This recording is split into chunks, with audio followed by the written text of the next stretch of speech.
అందరికీ నమస్తే అండి. బ్రహ్మర్షి పితామహ పత్రిజీ గారికి, వంశీ మాస్టర్ గారికి, ప్రవీణ మేడం గారికి ఆత్మ ప్రణామాలు. ఆత్మ విమర్శ బుక్ రచయిత అయిన టార్కం గారికి ఆత్మ ప్రణామాలు. ఈ జ్ఞానాన్ని వినడానికి వచ్చిన మీ అందరికీ కూడా కృతజ్ఞతలు అండి. ఫస్ట్ చాప్టర్ కంటిన్యూ చేసుకోబోతున్నాము. 7th పాయింట్, పేజ్ నంబర్ వచ్చేసి 26. ఏడవ ఏడవ పాయింట్, బాల్యం నుంచి ప్రస్తుతం వరకు ఎన్నోసార్లు మనం ఈ విషయంలోనే విఫలం అవుతూ ఉంటాం. నేను విఫలమైతే కనుక దానికి కారణం ఇదే.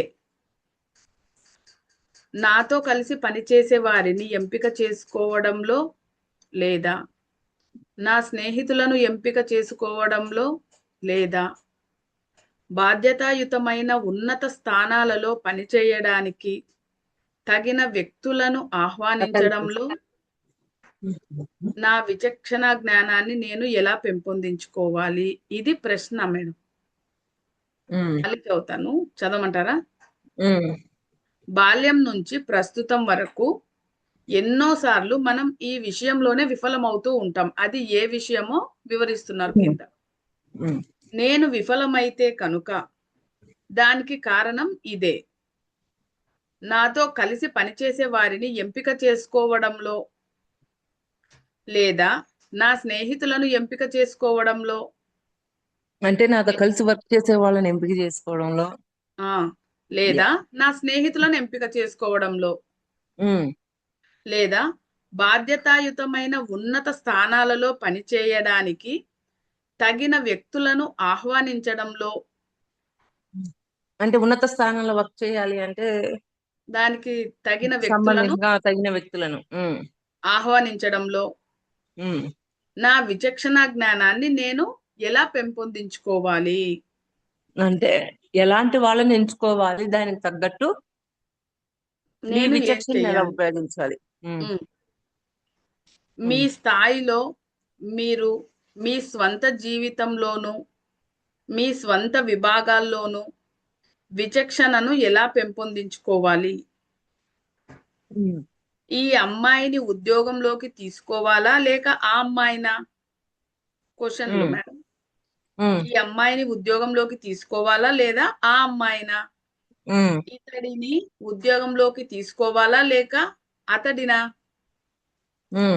ఈ వ్యక్తితో కలిసి పని చెయ్యాలా, లేక ఆ వ్యక్తితోనా?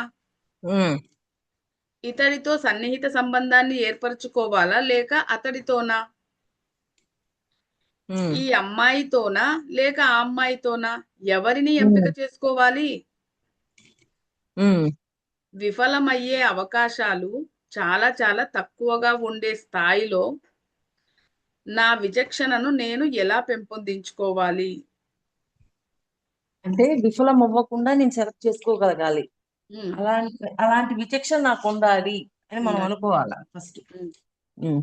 నేను దాన్ని ఎలా అభివృద్ధి చేసుకోవాలి? ఇక ఆ తర్వాత గతంలో మీరు ఎందుకు విఫలమయ్యారో పరిశీలించండి.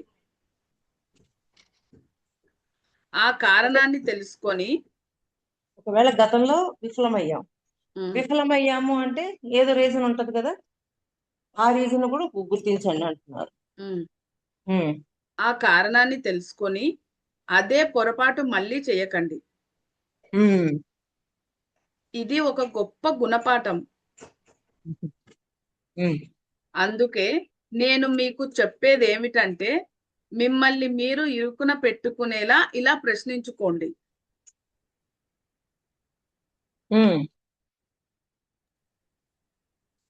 చూడు, నువ్వు మేకలాగా అటు ఇటు గెంతుతూ, తింటూ, నిద్రపోతూ కాలం గడిపేస్తున్నావు.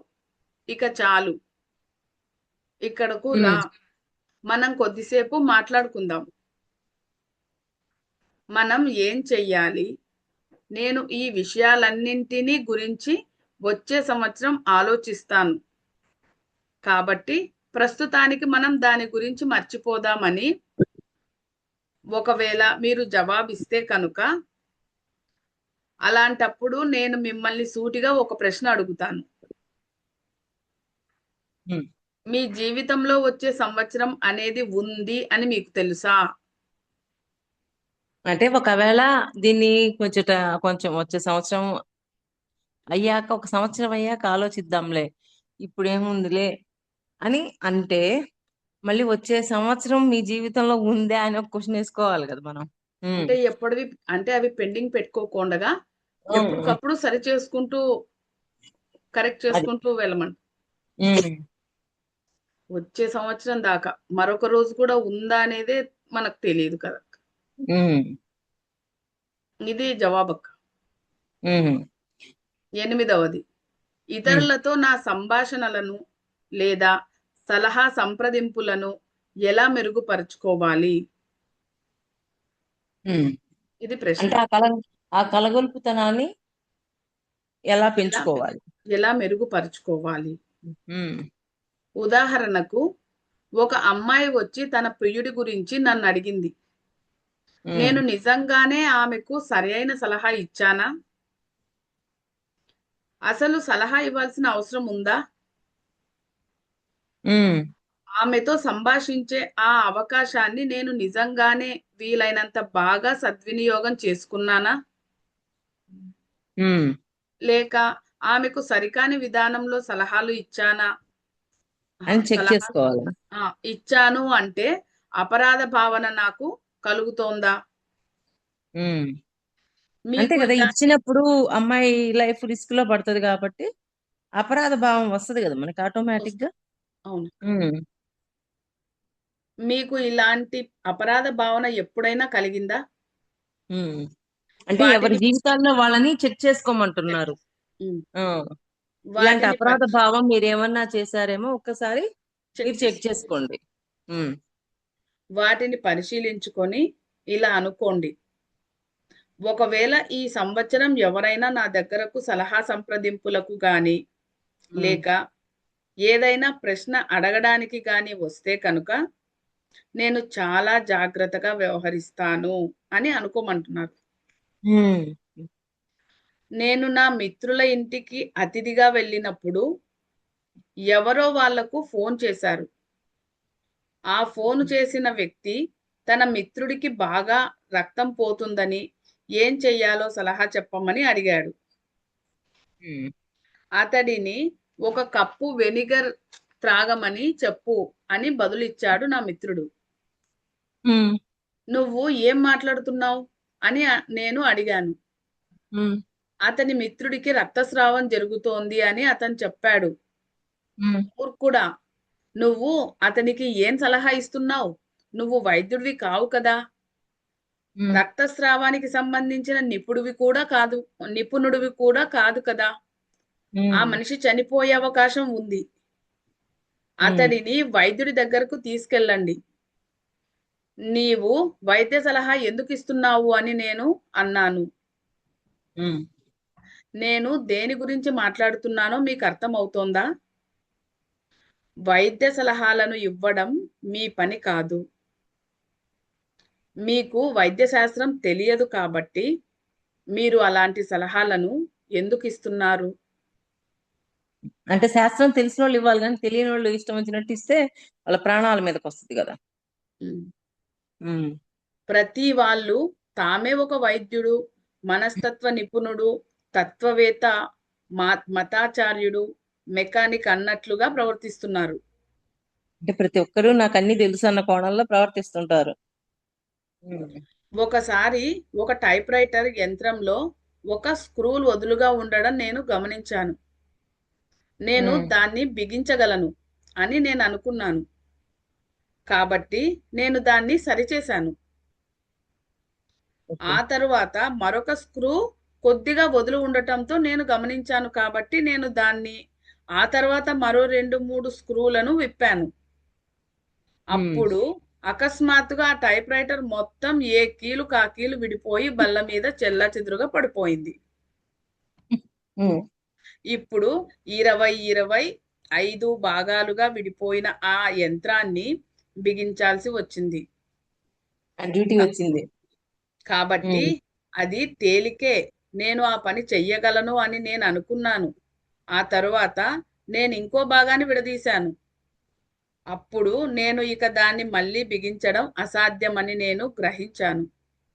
ఉమ్, నేను ఆ పని విరమించుకున్నాను. ఆ యంత్ర భాగాలు అంతటా పరిశీలించినట్లుగా ఉన్నాయి.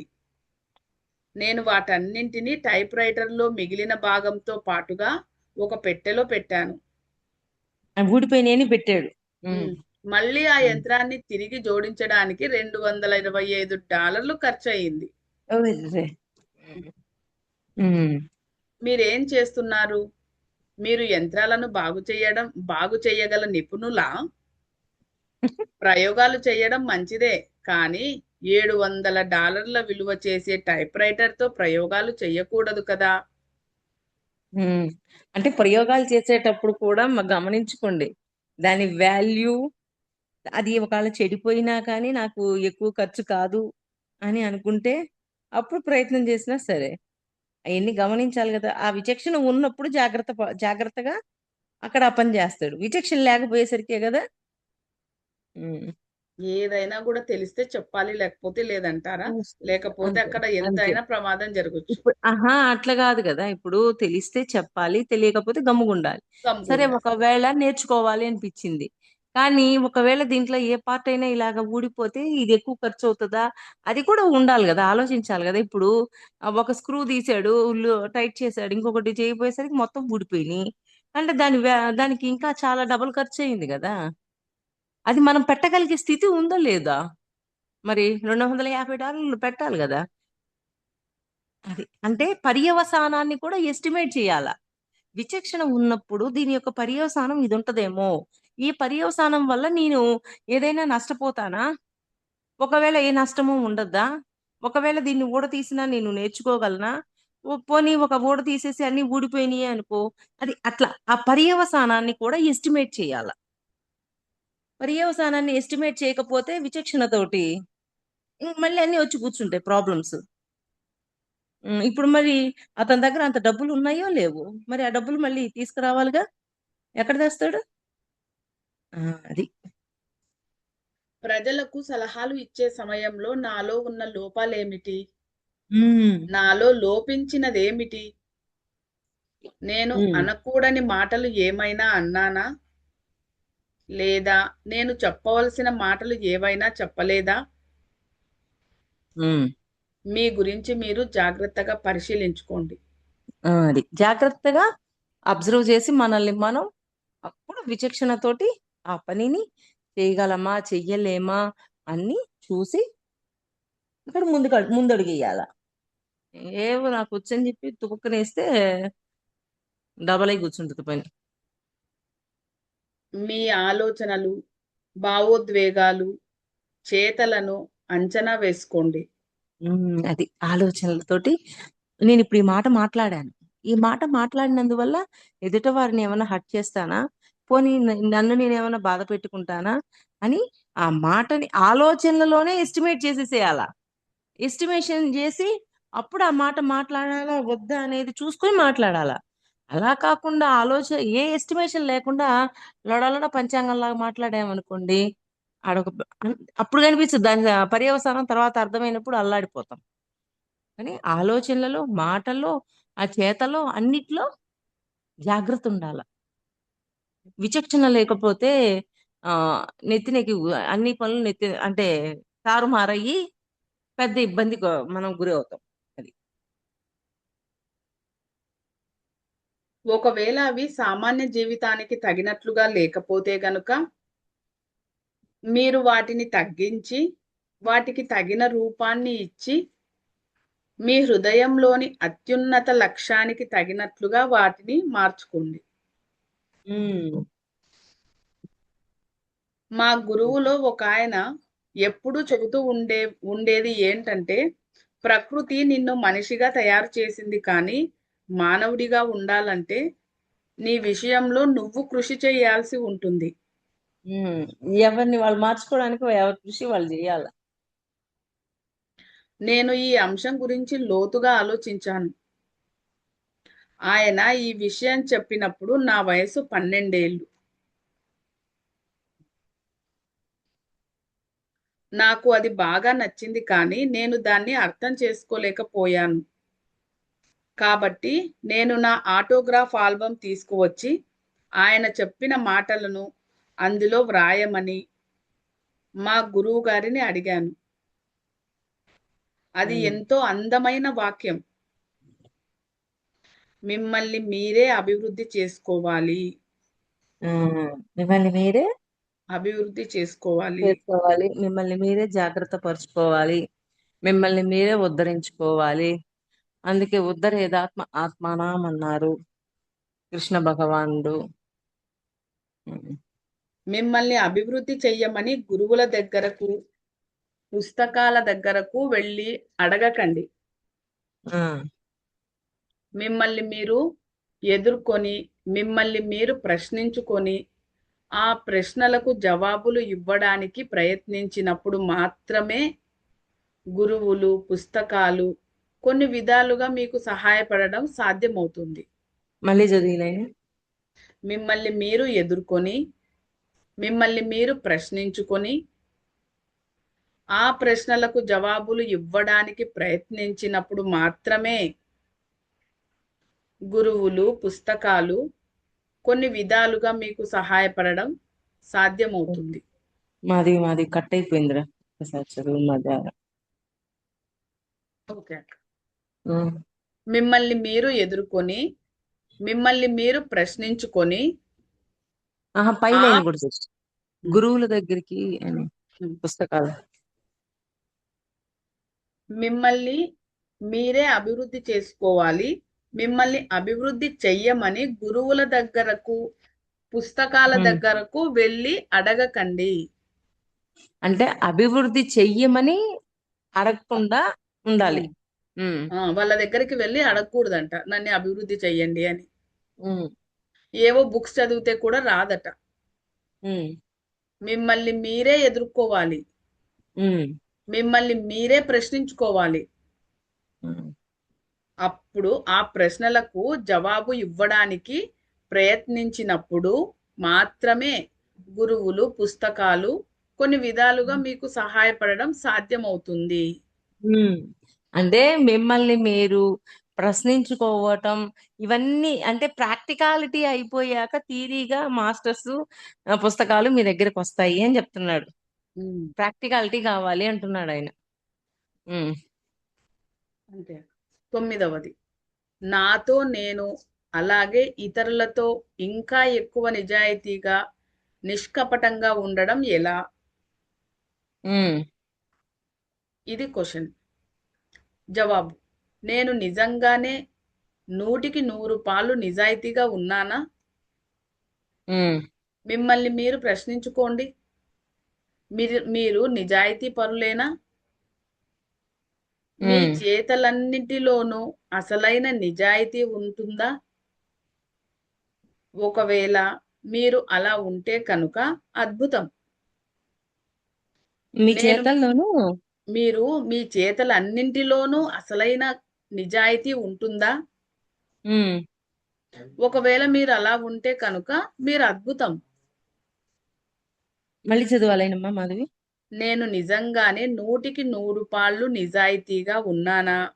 ఆ, ఉన్నానా. ఉమ్, మిమ్మల్ని మీరు ప్రశ్నించుకోండి. ఉమ్, మీరు నిజాయితీ పరులేనా? ఉమ్, మీ చేతలన్నింటిలోనూ అసలైన నిజాయితీ ఉంటుందా? ఉమ్. ఒకవేళ మీరు అలా ఉంటే కనుక అద్భుతం. నేను మిమ్మల్ని ఆరాధిస్తాను.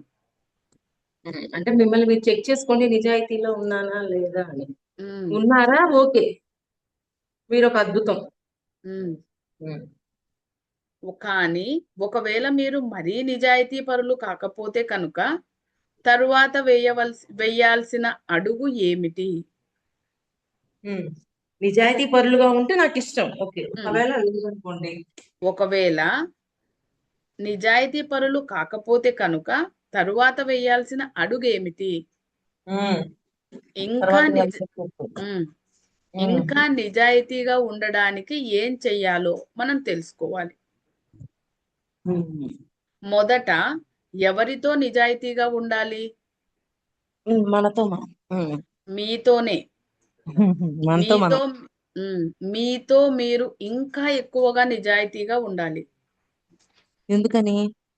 నేను అక్కడ నిజంగా లోపం లోపం కనిపించింది అనుకో, నిజాయితీగా నా లోపాన్ని నేను ఒప్పుకోపోయాను అనుకో, ఆ బొక్క నాకే పడుద్ది మళ్ళీ. నన్ను నేను సరి చేసుకోలేను. మళ్ళీ అట్లాంటి సిచ్యువేషన్ రావడానికి ఎన్ని జన్మలు ఎత్తాలో, ఈ జన్మలోనే వస్తుందో రాదో. అది నేను నిజం నేను నిజంగానే ఎక్కడ పోయింది? ఆ.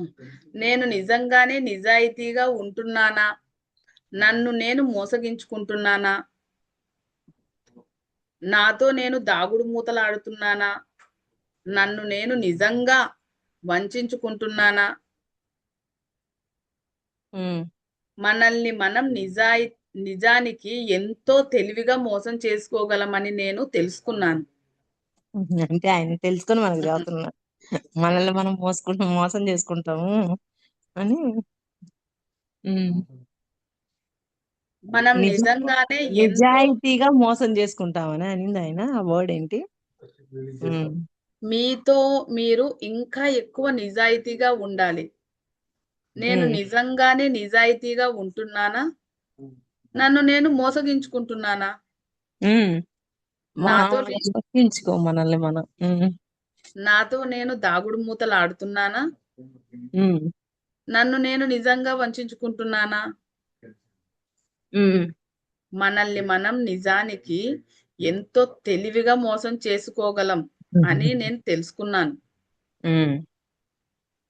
మనం నిజంగానే ఎంతో నిజాయితీ పరులం అని మనం అనుకోవచ్చు, కానీ ఎక్కడో దూరంగా మన మనస్సులో మారుమూల గుహల్లో ఒక చిన్న కొవ్వొత్తి ఉమ్. మన అంతరాత్మ మనల్ని గమనిస్తూ ఉంటుంది.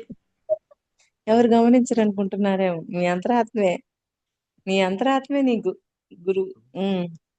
ఆహా, నిజాయితీ అంటే ఇదేనా అని అంటూ ఉంటుంది. ఉమ్. అదే మనం మనల్ని చెప్తుంటది. అంటే దాంట్లో చదువుకున్నాం చూడు, 1000 Seeds of Sahiలో కర్ణుడిది. అవును, ఇక్కడ ఇక్కడ మన ధర్మంలో, ఇక్కడ ద్రౌపదిని కాపాడితే మనకు ఒక అవకాశం వచ్చింది, కాపాడు కాపాడు, ఆత్మ కొట్టుకుంటూ ఉంటది, కానీ ఆయన చేయుడు. ఓకే. సరే. మనం ఇలా ఆహా, నిజాయితీ అంటే ఇదేనా అని అంటూ ఉంటుంది. మనం ఇలా అంటాము, నన్ను ఇబ్బంది పెట్టొద్దు, నేను చేస్తున్నది ఏమిటో నాకు తెలుసు. ఇక మనతో మనం నిజాయితీగా ఉన్నట్లు మనం నటిస్తూ ఉంటాము. అంతే. నాతో నేను, అలాగే ఇతరులతో నిజాయితీగా ఉండటం ఎలా? అది నిజంగానే ఎంతో కష్టం. చాలా. కొన్నిసార్లు నేను గమనించినది ఏంటంటే, ఎవరైనా నాతో మోసపూరితంగా ప్రవర్తిస్తే కనుక నేను కూడా అతని పట్ల మోసపూరితంగా ప్రవర్తించడానికే మొగ్గు చూపుతాను. అది ఏం అతను చెప్పారు? మోసపూరితంగా ప్రవర్తిస్తున్నాడు కాబట్టి నేను కూడా మోసపూరితంగా ప్రవర్తిస్తాను అని నేను అనుకున్నాను. కానీ అది సరైనదేనా? అతను మోసపూరితంగా ప్రవర్తించినప్పుడు నేను కూడా మోసపూరితంగా ప్రవర్తించవచ్చా? నేను అలాగే ప్రవర్తించవచ్చు, కానీ ఎందుకు? అప్పుడు ఇద్దరికి తేడా ఏముంది అప్పుడు? మీతో మీరు నిజాయితీగా ఉండాలి. సౌందర్యం, పవిత్రత, దయ, కరుణల విషయంలో ఇతరులతో నిజాయితీగా నిష్కపటంగా ఉండాలి. ప్రజలు మీ పట్ల మోసపూరితంగా ప్రవర్తించినప్పుడు కూడా మీరు నిజాయితీగా ప్రకాశిస్తూనే ఉండాలి అని అంటున్నారు. మళ్ళీ చదివిలేను. ప్రజలు మీ పట్ల మోసపూరితంగా ప్రవర్తించినప్పుడు కూడా మీ నిజాయితీగానే ప్రకాశిస్తూనే మీరు ఉండాలి. అంటే వాళ్ళు మోసం చేసినా కూడా మనం మోసం చేయకూడదు. చేయకూడదు, వాళ్ళు మోసం చేశారు కానీ మనం నిజాయితీగా ఉంటే ఉండాలి. అప్పుడు మనం ఆ ఎన్లైట్మెంట్ పొందిన వాళ్ళం అవుతాం. వాళ్ళు ఉమ్. మోసం చేశారని మనము మోసం చేసినప్పుడు ఎక్కడుంది ఎన్లైట్మెంట్? అది అది యూనివర్స్ గమనిస్తుంటది, ఈ అవకాశాన్ని ఎలా ఉపయోగించుకుంటాడు. మనం మన ఉద్దేశాలను గొప్ప గొప్ప పేర్లు, గొప్ప పదవులు, ఆడంబరాలతో కూడిన ప్రదర్శనలు, గొప్ప ఉపన్యాసాలు, ఉమ్, సలహాల మరుగున దాచేస్తూ ఉంటాము. ఉమ్, కానీ వాటి అడుగున మన మోసపూరితమైన ధోరణిని కప్పిపెట్టేస్తూ ఉంటాము. ఉమ్. దాన్ని ఏ విధంగా పటాపంచలు చెయ్యాలి? ఇతరులు ఎవరో ఆ పని చేయాల్సిన పరిస్థితి తీసుకురాకండి. మళ్ళీ మీరే చదువు ఆ పని చెయ్యండి. ఆ లైన్ మళ్ళీ చదువు మళ్ళీ. ఒక్క నిమిషం. మన ఉద్దేశాలను గొప్ప గొప్ప పేర్లు, గొప్ప గొప్ప పదవులు, ఆడంబరాలతో కూడిన ప్రదర్శనలు, గొప్ప ఉపన్యాసాలు, సలహాల మరుగున దాచేస్తూ ఉంటాము. ఉమ్. కానీ వాటి అడుగున మన మోసపూరితమైన ధోరణిని కప్పిపెట్టేస్తూ ఉంటాము. అంటే సలహాలు ఇవ్వడానికి ఇస్తుంటాం, కానీ దాని మూలంలో మాత్రం మోసమే ఉంది. ఉమ్. ఉమ్. అంటే దాన్ని ఏ కాదు, అంటే సలహాలు ఇవ్వడానికి ఇస్తున్నాం, నువ్వు ఇది మార్చుకో, అది చెయ్యి, ఇది చెయ్యి అని, కానీ మనం మార్చుకోము, ఎదుటోడికి సలహాలు ఇస్తుంటాం. అది దాన్ని ఏ విధంగా పటాపంచలు చెయ్యాలి? ఇతరులు ఉమ్. ఎవరో ఆ పని చెయ్యాల్సిన పరిస్థితి తీసుకురాకండి. అంటే ఇతరులు ఎవరో గుర్తించి నువ్వు ఇట్లా ఉన్నావేంటి, దీన్ని ఆ మార్చుకో అని చెప్పేంత వరకు తెచ్చుకోకండి. తెచ్చుకోకండి. ముందే మీరు మార్చుకోండి, మీరు మార్చేసుకుంటే అయిపోతుంది. ఉమ్. అయిపోతుంది. మీరే ఆ పని చెయ్యండి. ఉమ్. ఆ పని మీరే చేయడం మేలు. ఎందుకంటే ఇతరులు ఆ పని చేస్తే కనుక మీరు మీ కపట ధోరణిలోకి ఇంకా లోతుగా వెళ్ళి దాక్కుంటారు. ఉమ్. అది. మీ మోసపూరితమైన ధోరణి అనే దుప్పట్లను ఇతరులు తొలగిస్తే కనుక మీరు ఇంకా లోతుకు వెళ్ళిపోయి దాక్కుంటారు. అంతే. అన్ అందువలనే విమర్శ వలన ఏ ప్రయోజనము ఉండదు. ఉమ్. ఇతరులను విమర్శిస్తూ ఉండేవాళ్ళు నిజానికి తమ నుంచి తాము దూరంగా పారిపోతున్నారు. ఎందుకని పారిపోతున్నారు?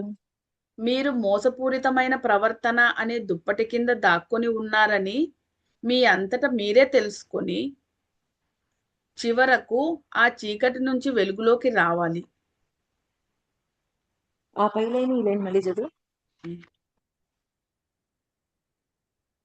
మీ మోసపూరితమైన ధోరణి అనే దుప్పట్లను ఇతరులు తొలగిస్తే ఉమ్. మీరు అంటే ఇంకా ఇతరులు గుర్తించి చెప్తే. ఉమ్, ఆ, ఆ, వేరే వాళ్ళు మీ మోసాన్ని గుర్తించి చెప్తే మీరు ఇంకా లోతుకెళ్ళి దాక్కుంటారు అని అంటున్నారు. అంటే అప్పుడు మళ్ళీ ఏంటి నేను అలా చేశానా, నేను అలా చేయలేదు అని చెప్పి అంటే నేను డాంబికం ప్రదర్శిస్తామంటారా? డాంబిక అంటే నేను అలా చెయ్యలేదని మనల్ని మనం కప్పిపుచ్చుకుంటాం. అంటే కప్పిపుచ్చు మోసం చేయడమే ఒక పెద్ద దుప్పటి. దుప్పటి. మళ్ళీ ఎదుటివాడు చెప్పి సరి చేసుకో అని చెప్పినప్పుడు నన్ను అంటావా అని చెప్పి ఇంకొక 10 దుప్పట్లు ఎక్స్ట్రా వేస్తున్నాం, అవును. ముసుగులు. ఉమ్. ఉమ్. నిజంగా అందువలన ఎదుట వాళ్ళు వచ్చి విమర్శించినప్పుడు కూడా అటువంటి విమర్శలో నేనున్నానా అని దాన్ని కూడా ఉపయోగించుకోవాలి మనం. ఉపయోగించుకొని ఉంటే సరి చేసుకోవాలి అనే బాటలోకే వెళ్ళాలి. ఎందుకంటే భగవంతుడు ఏ రూపంలో వచ్చి చెప్తారో, ప్రతి ఒక్కరిలోనూ దైవం ఉంది అంటారు. ప్రతి ఒక్కరికి పరమాత్మతో కనెక్టివిటీ ఉంది. ఆ కనెక్టివిటీ మనకి తెలియజేస్తుంది. ఆ కనెక్టివిటీని మిస్ అవ్వకుండా మనం ఎప్పుడు కనెక్టివిటీలోనే ఉన్నప్పుడు అరే వాళ్ళ నుంచి నేను ఇచ్చిన సందేశం అదేరా, నీలో విమర్శించే గుణం ఉంది, దాన్ని మార్చుకో అని చెప్తున్నాను అని. అది. అద్భుతంగా ఉందక్క. ఉమ్. అందువల్లనే విమర్శ వలన ఏ ప్రయోజనము ఉండదు. ఉమ్. ఇతరులను విమర్శిస్తూ ఉండే వాళ్ళకి నిజానికి తమ నుంచి తాము దూరంగా పారిపోతూ ఉంటారు. అంతే. మీరు మోసపూరితమైన ప్రవర్తన అనే దుప్పటి కింద దాక్కొని ఉన్నారని మీ అంతటా మీరే తెలుసుకొని ఉమ్. చివరకు ఆ చీకటి నుంచి వెలుగులోకి మీరే రావాలి. ఉమ్. ఇది నిజంగానే ఎంతో ముఖ్యమైనది. ఈ రహస్యాన్ని తెలుసుకునే ప్రక్రియ అనేది చీకటిలో నుంచి బయటకు వచ్చి వెలుగులోకి ప్రవేశించే ప్రక్రియ అని మీకు అర్థమైందా? ఇప్పుడు మీరు వెలుగులోకి ప్రవేశిస్తున్నారు. అది. చీకటి నుంచి వెలుగులోకి వచ్చాం, అంటే దివ్యత్వంలోకి వచ్చాం. వచ్చాం. ఉమ్, నూతన సంవత్సరం ఎంతో అందమైనది, ఎందుకంటే మీరు సరికొత్తగా ప్రారంభిస్తున్నారు. ఉమ్. మీరు తగిన మార్పులు చేసుకుంటున్నారు. మీ కొత్త కారును ఒక సుదీర్ఘమైన ప్రయాణం కోసం సంసిద్ధం చేసుకుంటున్నారు. కొత్త మీ కార్ని తయారు చేసుకున్నాం ఉమ్, ప్రయాణం చేయడానికి. సుదీర్ఘమైన ప్రయాణం కోసం సంసిద్ధం చేసుకుంటున్నాము. ఉమ్. మీరు 365 రోజుల పాటు ప్రయాణం చెయ్యబోతున్నారు కాబట్టి మీరు నిజంగానే కొంత ప్రణాళిక, కొన్ని సవరణలు, కొంత ఆహారం, అలాగే కొన్ని సుగుణాలు అవసరం. ఏమేంటివి? కొన్ని కొంత ప్రణాళిక, ఉమ్. కొన్ని సవరణలు, ఉమ్. కొంత ఆహారం, అలాగే కొన్ని ఉమ్. సుగుణాలు అవసరం. కొన్ని సుగుణాలు అవసరం. అవసరం. కొంత ఆహారం. ఉమ్. నిజంగా మిమ్మల్ని ప్రతి సిచ్యువేషన్ కి అక్కడ మనం ఉన్నాము అంటే ఒక సిచ్యువేషన్ జరుగుతుంది.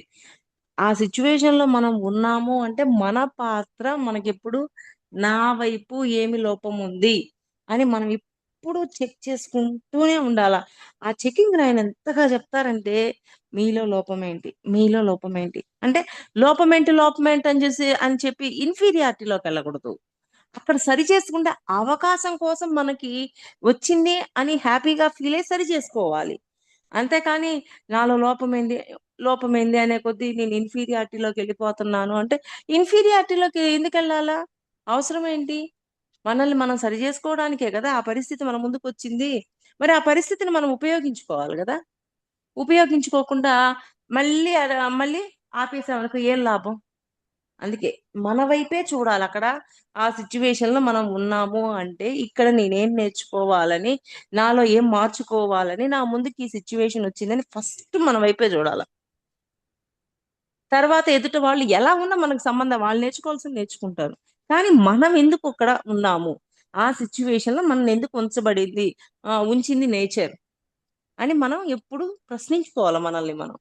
ఆ ప్రశ్న మనలో ఉంటే మనలో ఎదుగుదల చాలా ఫాస్ట్ గా జరుగుద్ది. ఆ ప్రశ్నే లేదు అన్నప్పుడు ఎదుగుదల జరగదు. ఉమ్.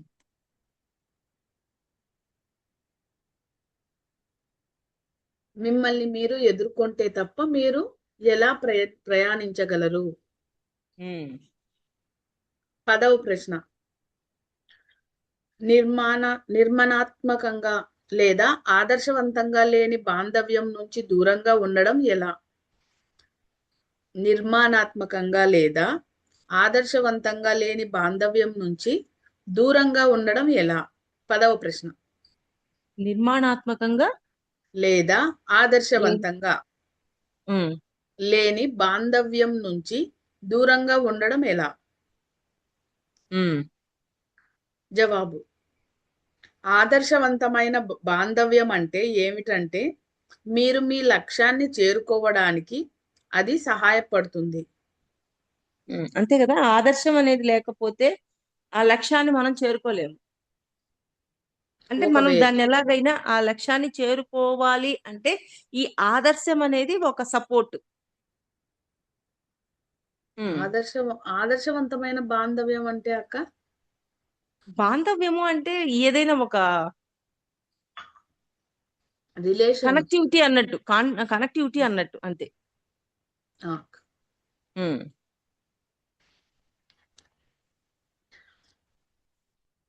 ఒకవేళ అది ఆదర్శవంతమైన బాంధవ్యం కాకపోతే కాదు, ఆదర్శవంతమైనది కాకపోతే కనుక మీరు మీ లక్ష్యాన్ని చేరుకోకుండా అది నిరోధిస్తుంది.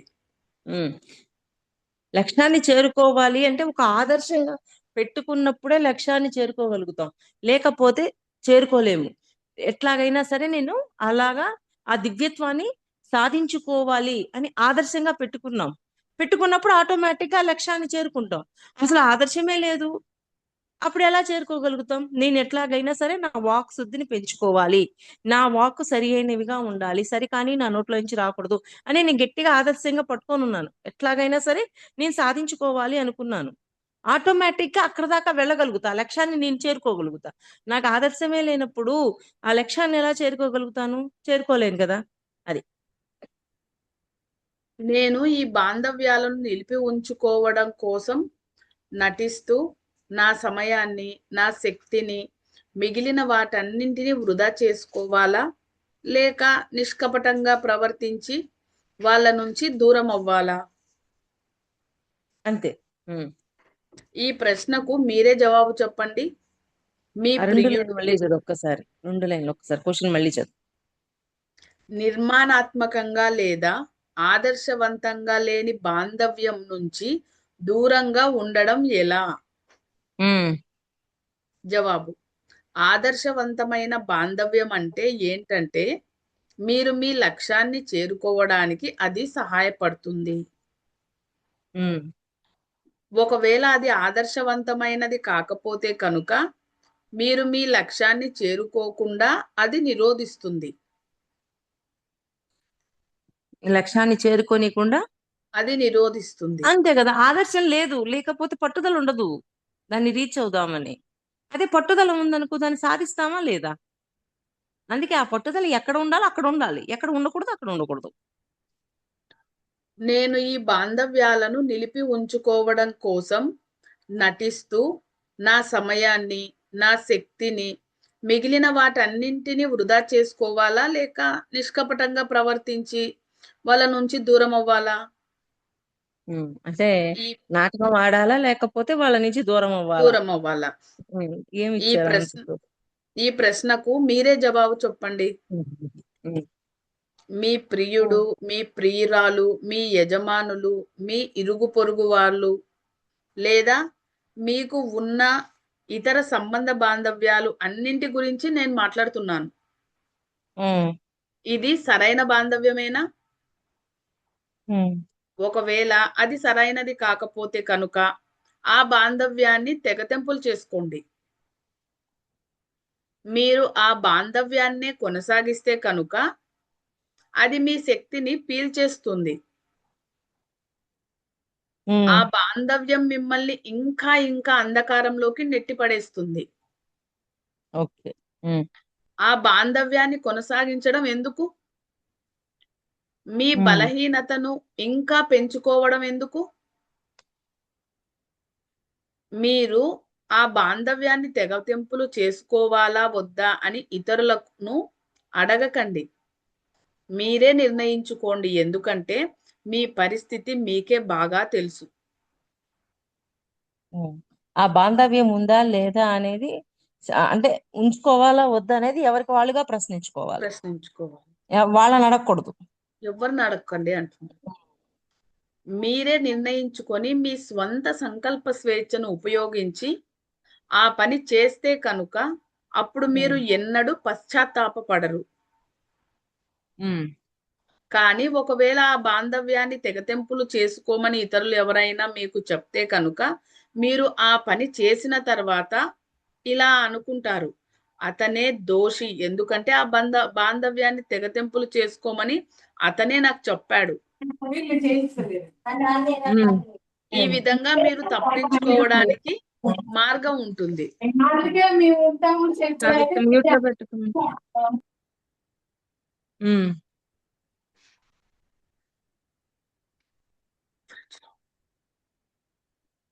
ఎక్కడ పోయిందక్క ఇది? ఈ విధంగా మీరు తప్పించుకోవడానికి మార్గం ఉంటుంది. మీ నిర్ణయాలకు మీరే బాధ్యులు అయ్యేలాగా మీరు తప్పించుకోగల మార్గాలన్నింటినీ మూసేయడానికి నేను ప్రయత్నిస్తున్నాను. మళ్ళీ చదవమంటారా అక్క? అంతవరకు చాలే మాకు. ఇది కొంచెం ఉంది అక్క, చిన్న 2 లైన్లు ఉంది, అది చదివేస్తే ఆ పేరు అయిపోతుంది. తరచుగా మన బాంధవ్యాలను మనం ఇసుక మేడల్లాగా నిర్మించుకుంటూ ఉంటాము. అకస్మాత్తుగా గాలి వచ్చి ఆ ఇసుక మేడలను నాశనం చేస్తుంది. అప్పుడు నేను ఆ బాంధవ్యాన్ని ఎందుకు రూపొందించుకున్నాను, అది అంత అవసరమా అని మనల్ని మనం ప్రశ్నించుకుంటాము. అప్పుడు మనల్ని మనం సమర్థించుకుంటాము. బాధ్యత నుంచి తప్పించుకోవడానికి నేను కేవలం ప్రయోగం చేశాను అని అనుకుంటాం. అంతే అక్క. 10th question complete.